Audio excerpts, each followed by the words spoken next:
Hello everyone, my name is Gregory Elfrink. I am the Director of Marketing at Empire Flippers, where we help people just like you buy and sell online businesses literally every single day of the week. So if you're into that, you're probably going to be into this video, and that means you're probably also an entrepreneur or want to become one. So let's talk about how we can help you have a better mindset and maybe have worse hair like me right now that's all over the place. Okay, so I wanted to talk about this because I see this a lot in the various entrepreneurial communities I'm in. And usually it goes something like this: my business is completely dead. And the reason why those get posted in those communities is usually because that post is following some kind of algorithmic update on a specific marketing channel.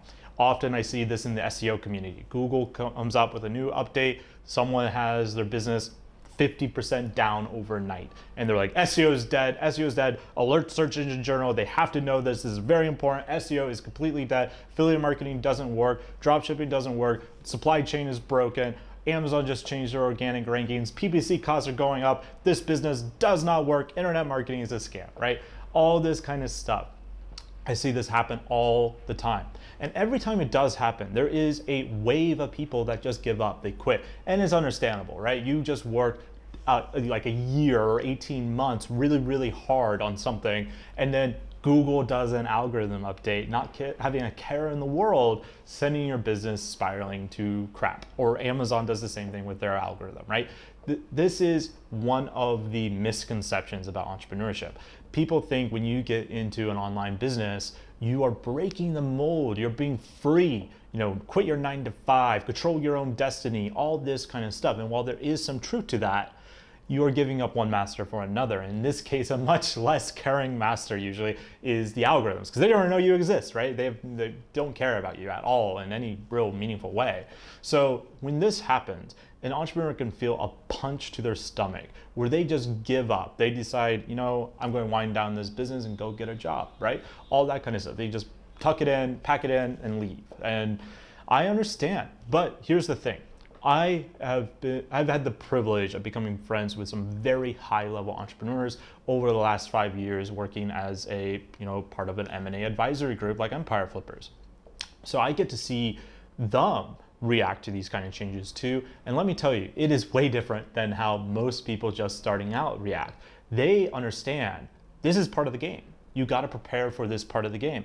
And that is a challenge a lot of new entrepreneurs especially never really do. So I want to give you a couple tips. First is understanding what entrepreneurship really is. So a lot of people have a misconception, like I said, that this is path to freedom, lifestyle design. And while there is truth to that, right? You can do some amazing stuff with your lifestyle when you become a successful entrepreneur.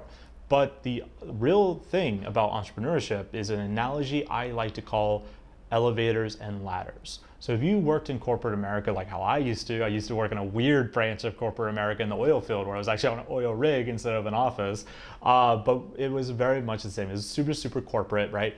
And we would always talk about climbing the ladder, climbing that corporate ladder. So what I always like to say is climbing a corporate ladder is nice because it's a linear path. You obviously know what you have to do. You have to put a hand up, pull up, and start climbing the ladder, right?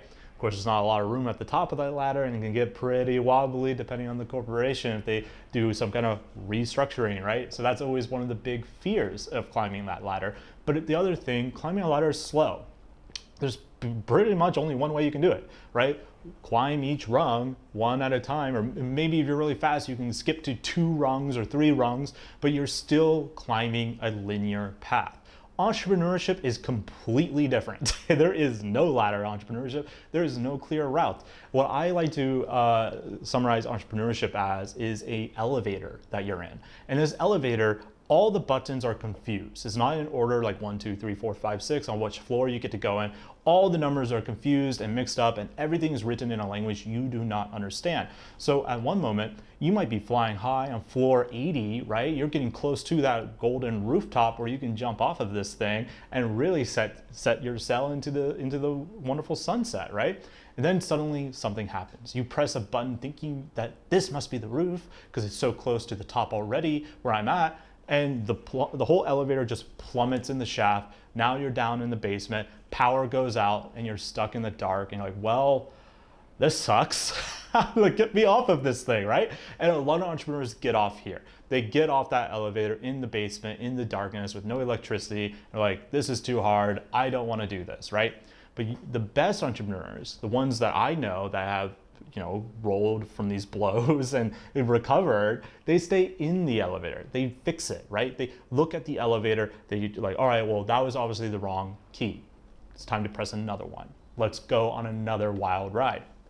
So they keep going up and down, up and down, up and down. It's not linear where it's just a rung on a ladder where you get to climb up in a straight line. It is a non-linear path that can have explosive growth and explosive decline, or steady growth or steady decline. It can go all these different ways, right? So that is one of the big mindset shifts you got to make, that these kind of things are going to happen to you. An algorithm update will happen. Internet marketing is volatile. Channels change all the time. Principles remain the same, of course, so you can latch on to good marketing principles and still probably do fairly well regardless of what marketing channel you have to adapt to. But even if you do a principle-based marketing, you're probably going to have a day like this. And this day will define you. You either react to it where you get off in the basement, you get off the elevator in that dark basement, or you react to it where you stay in that elevator, pull out your phone, turn on the flashlight, let's go again, let's fix this electrical problem and get this elevator moving, right? And one day you can get to the top of that building and you open it up and you jump out of that building real quick. Oh, thank God, I'm finally on the roof, right? And now you're in a place where algorithms can't really hurt you that much. And that's what I always advise entrepreneurs to head towards as they build their business, is really think about, how does that roof look like for you? What would it take where you are no longer a slave to algorithms, right? And a big way to do it is just selling your business. Because if you sell your business, you cash out on a bunch of your equity, and it doesn't matter if there's a Google update or Amazon update anymore. You sold the business, right? You collected all that hard equity you built into the business. So that's one thing. And another tip I want to give you, especially right now, because I know there was just a bunch of Google updates that just happened, which seems like those are becoming more and more common. So I've had a few friends now who have reached out to me like, what should I do? I've lost all my traffic, right? So another thing I want you to think about is not this update, not this algorithm change, but the next one. And another analogy, I'm full of analogies today. Another analogy here is real estate investing. When you buy a rental property, there's something called capital expenditures that you budget. At least if you're a good real estate investor, you should budget this. Capital expenditures, or CapEx for short.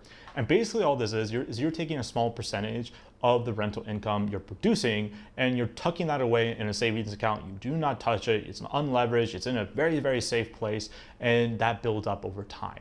And every single month you put that CapEx payment in there. And the reason why you do that is because you know in advance, as a real estate investor, my roof is going to have to be replaced one day. The water heater is going to break. I'm going to have a rat infestation, or someone starts a rock metal band and destroys my entire house because they hold a concert. All sorts of weird stuff can happen in real estate. So you want to have that CapEx thing ready for those kind of big overhauls that you know are likely in your future, and you save up for that moment. Likewise, in entrepreneurship, we know algorithms control our lives when it comes to at least internet businesses, right? So it makes sense for you to save away some of your profit every single month. Now that number could be different based off where you are. I recommend probably like 5%, maybe even 10%. 10% might be too much. You really have to define it for yourself, but every single month you get that profit. That money gets put into a bank account as your emergency reserves. This is it's algorithm day budget, right? So when Google doesn't update, Amazon doesn't update, you have the resources to respond to that update. Now, you might respond and still things go to shit, right? That happens too. Sometimes we just cannot recover.